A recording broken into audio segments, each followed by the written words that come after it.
안녕하세요. 박근옥 강사입니다. 오늘은 ITQ 한글 제2강 표와 차트 작성 중 표 삽입 방법에 대해서 배워보도록 하겠습니다. 먼저 지난 시간에 저희 작성했던 그 답안지를 제가 불러오고요. 이번에는 1번 문제가 아니라 2번 문제를 한번 풀어보도록 하실 건데요. 시험지를 한번 살펴보도록 하겠습니다. 2번은 그 점수가 100점을 획득할 수 있으시고, 이때 그 차트와 아래쪽에 차트와 표를 삽입하셔야 하는데요. 오늘은 저희 이 부분만 그 표 삽입하는 방법에 대해서만 학습해 보도록 하겠습니다. 자, 먼저 출력 형태를 보시면 표가 나타나 있으신데요. 저희는 이때 표에 줄수와 칸수를 세주셔야 합니다. 자, 옆으로 줄수는 총 한 줄, 두 줄, 세 줄, 네 줄, 다섯 줄이 될 거고요. 칸의 수는 한 칸, 두 칸, 세 칸, 네 칸, 다섯, 여섯 칸이 되겠네요.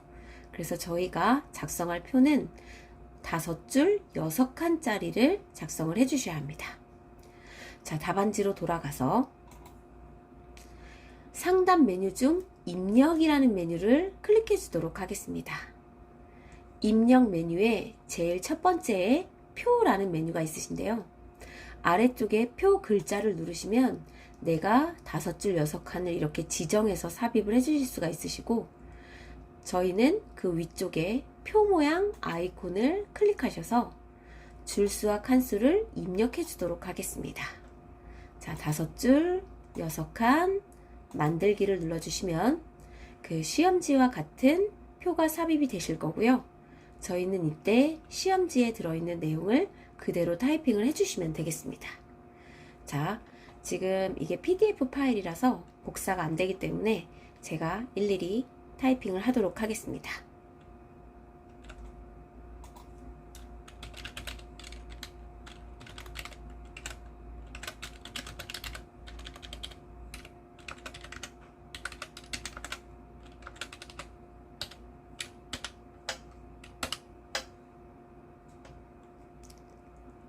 자, 입력이 끝났습니다. 자, 입력하실 때는 뭐 별다른 특이사항 없이 그대로 그 왼쪽에 붙여서 데이터를 입력해 주시면 되고요. 이때 시험지에는 여기 심표, 천단위 구분기호가 들어있지만 저는 천단위 구분기호를 입력하지 않았습니다. 자, 나중에 기능으로 천단위 구분기호를 줄 수 있으신데요. 자, 여기 보시면 그 7147 숫자가 써져 있는 부분부터 그 여기 천단위 구분 기호를 찍어줄 부분까지 합계에도 들어가 주셔야 되겠죠, 그쵸? 그래서 이때 블록 지정을 해주시고 마우스 오른쪽 버튼을 클릭하시면 메뉴가 나타나는데요. 이 중에 천단위 구분 기호, 그 천단위 구분 심표라는 메뉴가 있습니다. 그래서 제가 자리점 넣기를 눌러주면 이렇게 심표가 자동으로 들어가는 걸 확인할 수가 있으세요. 자, 이때 학생들이 가장 많이 하는 실수가 의외로 그 심표랑 소수점을 구분을 잘 못하더라고요. 그래서 시험지를 눈 크게 뜨고 보셔서 소수점인지 심표인지 확인을 하시고, 심표일 경우에는 그 지금 제가 보여드린 것처럼 마우스 우클릭하셔서 천단위 구분 심표에 자리점 넣기를 넣어주시면 되고요. 만약에 소수점일 경우에는 그 타이핑 하실 때 소수점을 같이 입력을 해주셔야 합니다. 자, 입력이 끝나시면 이제 이때 저희 시험 문제를 살펴보셔야 하는데요. 자, 표의 줄수와 칸수를 세서 표를 삽입하고 지금 데이터를 입력하신 그 상태까지입니다.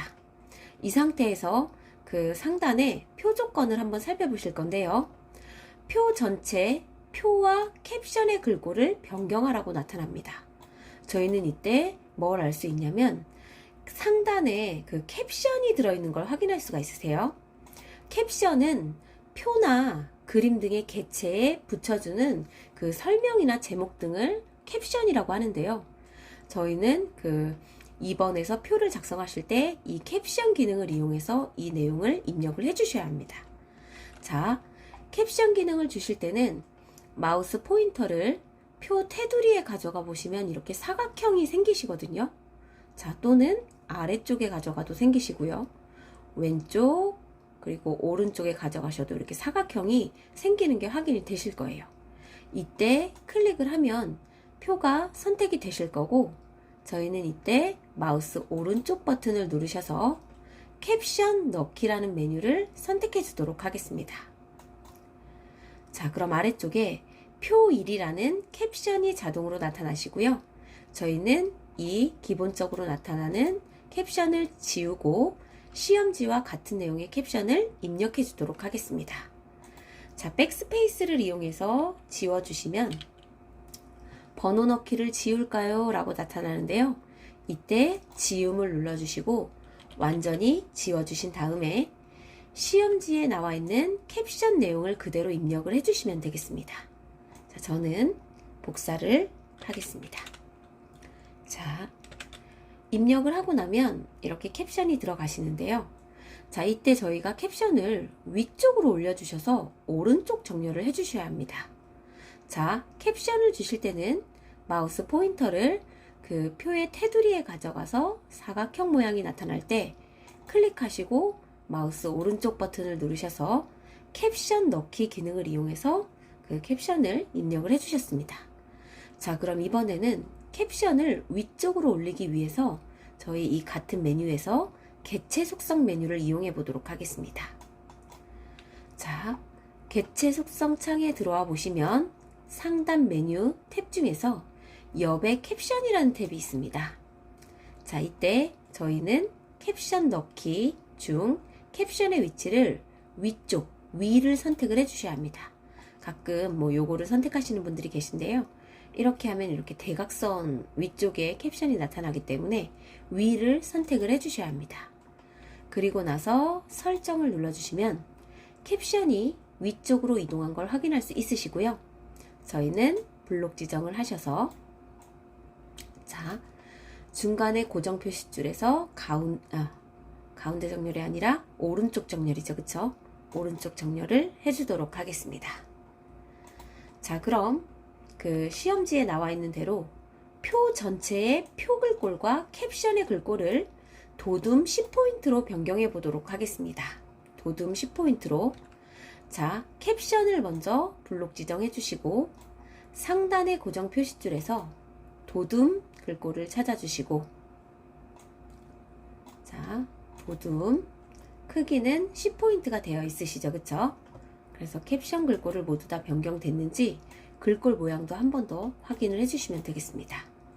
자, 표 내용도 첫 칸의 중간에 마우스 포인터를 두시고 클릭하신 상태에서 드래그 하시면 표 내용 전체가 블록 지정이 되시는데요.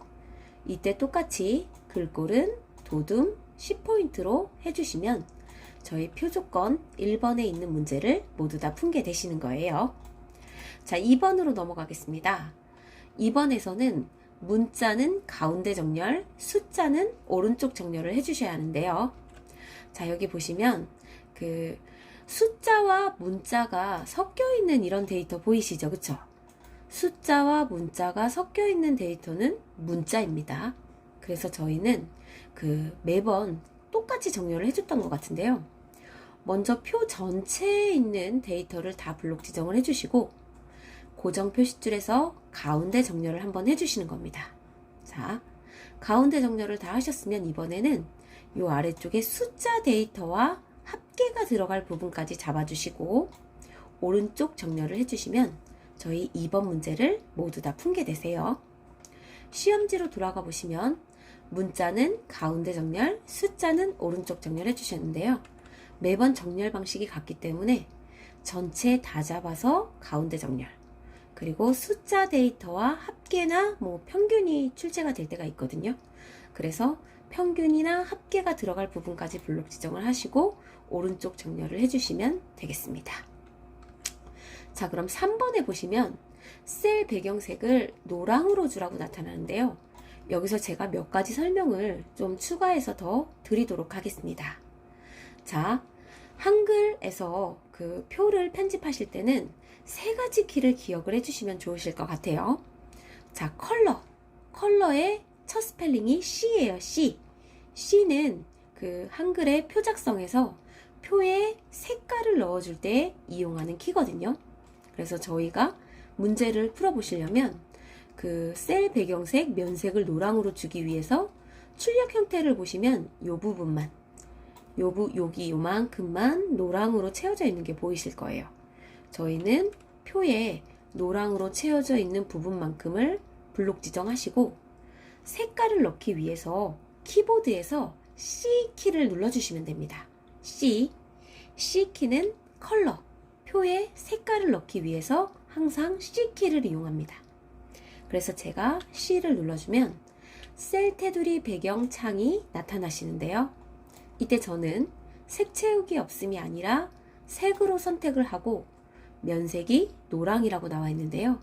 자, 면색 가끔 무늬색을 바꾸신 다음에 색깔이 안 바뀌어요 하는 분들이 계세요. 면색을 바꿔주셔야 합니다. 자, 면색에서 정확한 노랑, 이거 노랑 아니라 노른자색입니다. 보이시죠? 이때 저희는 오른쪽 옆에 세모 버튼을 누르셔서 오피스로 지정을 하시면 그 시험에 나오는 색상들이 여기 모두 들어있으세요.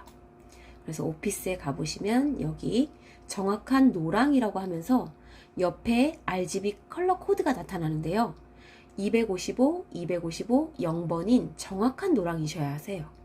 여기 아래로 내려가도 모두 다 노랑이라고 써있지만 살짝 그 끝에 40% 밝게, 20% 밝게 뭐 이런 내용이 쓰여져 있습니다. 이런 걸 선택하시면 감점을 받게 되기 때문에 저희는 정확한 노랑을 선택하시고 설정을 눌러주시면 이렇게 색깔이 표에 들어가게 되세요.